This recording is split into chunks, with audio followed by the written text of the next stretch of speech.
Hello friends, welcome.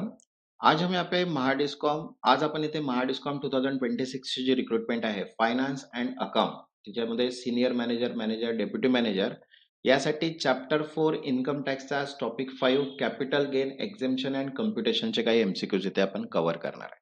आणि ही जी series आपण start केलेली आहे ही टिल एक्झाम पर्यंत जी आहे ती स्टार्ट राहणार आहे. कारण की एक्झामची एक्सपेक्टेड डेट जी आहे ती मार्च दिलेली आहे. ठीक आहे. मीन्स आपल्याजवळ आता लिमिटेड टाइम दिलेला आहे आणि लिमिटेड टाइम मध्ये आपल्याला पूर्ण जे सेक्शन्स आहेत ते कव्हर करायचे आहे. तर ज्यांनी आतापर्यंत चॅनलला सबस्क्राईब नाही केलं ते चॅनलला सबस्क्राईब करून घ्या. मीन्स नोटिफिकेशन थ्रू तुम्हाला सर्व व्हिडिओज मिळून जाणार. तसंच बघा फायनान्स अँड अकाउंटची पीडीएफ सुद्धा अवेलेबल आहे ज्याच्यामध्ये सगळे टॉपिक जे आहेत ते कव्हर केलेले आहेत. ज्यांना पण पीडीएफ हवी असेल व्हॉट्सअप नंबर दिलेला आहे, व्हॉट्सअपला मेसेज करून पीडीएफ तुम्ही परचेस करू शकता. तर चला स्टार्ट करूया. इथे आपण कॅपिटल गेन एक्झेम्पशन अँड कम्प्युटेशनचे काही एमसीक्यूज. तर बघा फर्स्ट क्वेश्चन आहे index cost of acquisition is calculated using.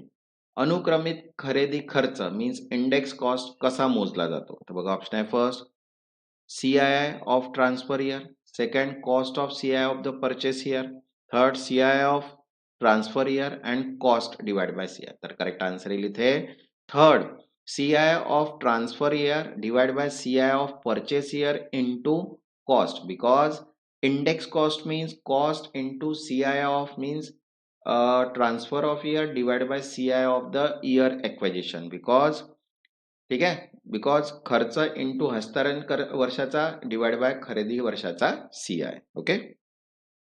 Next second short term capital gain on listed equity shares STT paid is taxable at.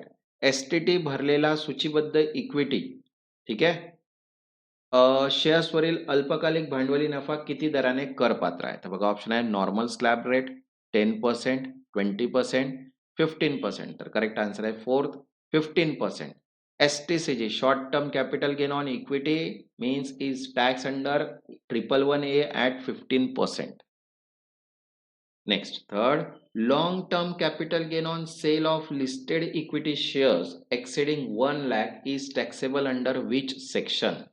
STT भरलेली सूचीबद्ध इक्विटी शेअर्सवरील 1 लाखापेक्षा जास्त दीर्घकालीन भांडवली नफा कोणत्या कलमांतर्गत करपात्र आहे. तर बघा ऑप्शन आहे 112, 111A, 112A and 54F. तर करेक्ट आन्सर आहे third 112A, because LTCG on listed equity shares per unit exceeding 1 lakh is tagged under section 112A at 10% without indexation. Next, fourth, exemption under section 54 is available when. कलम 54 अंतर्गत सूट कधी मिळते. तर बघा option आहे first any asset is sold, second resident house is sold and another residential house is purchase or constructed, third land is sold and four shares are sold. तर correct answer येईल इथे second residential house is sold and another residential house is purchase or constructed. निवासी घर विकून दुसरे निवासी घर खरेदी किंवा बांधकाम, because section 54 applies to LTCG from sale of residential house is if reinvested in another residential house. Next, fifth, section 54F exemption is available when. कलम 54F अंतर्गत सूट कधी मिळते. तर बघा ऑप्शन आहे first residential house is sold, second any long term capital asset is sold, third share are sold and fourth business asset is sold. तर correct answer येईल second any long term capital asset means other than residential house is sold. Okay. निवासी घर वगळता इतर दीर्घकालीन मालमत्ता विकली, because 54F applies when LTCG arise from sale of any assets other than residential house and investment is made in residential house. Next, 6, maximum exception under section 54 is restricted to investment up to.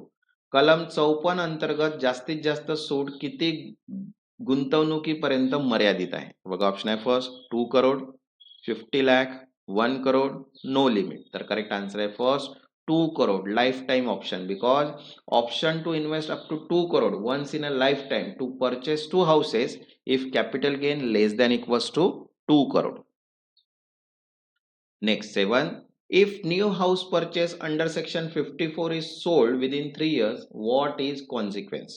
कलम 54 अंतर्गत खरेदी केलेले नवीन घर 3 वर्षात विकल्यास काय परिणाम होतो? तर बघा ऑप्शन आहे first no effect, second exemption withdrawn, tax at 20% and penalty impose. तर करेक्ट आन्सर आहे सेकंड एक्झम्पशन विड्रॉल, सूट रद्द, because exemption claim earlier will be reverse and reduce from the cost of acquisition.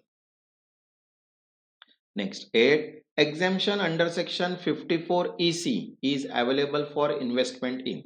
कलम 54 EC अंतर्गत सूट कोणत्या गुंतवणुकीवर मिळते? बघा ऑप्शन आहे first shares, government bond, notified bond and mutual fund. तर करेक्ट आन्सर आहे थर्ड नोटिफाईड बॉन्ड, अनुसूचित रोखे, because investment in specified bond within 6 month maximum 50 lakh.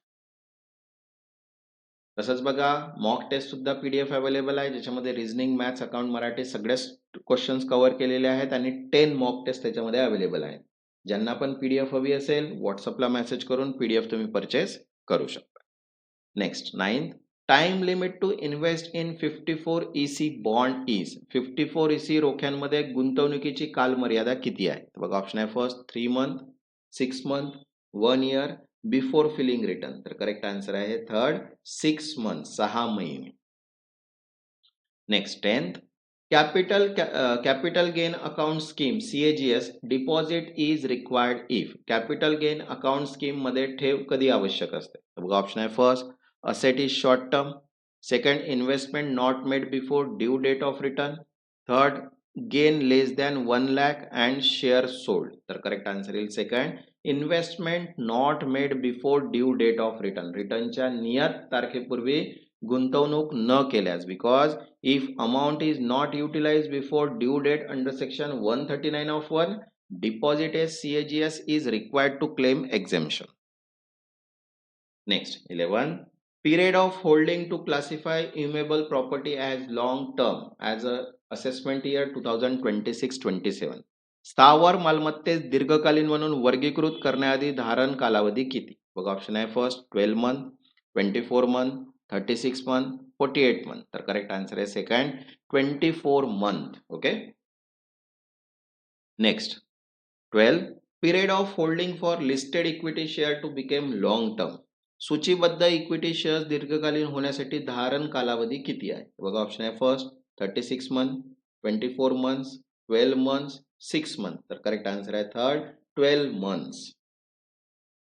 Next 13, transfer include which of the following. हस्तांतरणमध्ये खालीलपैकी काय समाविष्ट आहे? बघा ऑप्शन आहे first sale only, exchange, relinquishment and all of the above. Answer is all of the above, because definition of transfer under section 2 of 47 includes sale, exchange, relinquishment and extinguishment etc. Next 14, cost of improvement for self generated goodwill is. स्वतः निर्मित goodwill सुधारणा खर्च किती मानला जातो? बघा option आहे first actual cost, index value, nil, market value. तर करेक्ट आन्सर येईल थर्ड नील, शून्य, because for self-generated goodwill, cost of acquisition or improvement is taken as nil, subject to amendments. Next 15, full value of consideration for capital gain computation means. भांडवली नफा मोजताना full value of consideration म्हणजे काय? बघा option आहे first fair market value always, second actual sale price received, third stamp duty value in all cases, and fourth index sale price. तर correct answer येईल second actual sale price received or accurate, प्रत्यक्ष मिळाली देय विक्री किंमत, because full value for consideration generally means actual consideration received or accrued subject to special provision like section 50C. तसंच बघा मराठी व्याकरण, problem based questions, financial account, mock test, quantity aptitude आणि income tax theory PDF. ज्यांना पण PDF हवी असेल WhatsApp number दिलेला आहे, व्हॉट्सअपला मेसेज करून पीडीएफ तुम्ही परचेस करू शकता.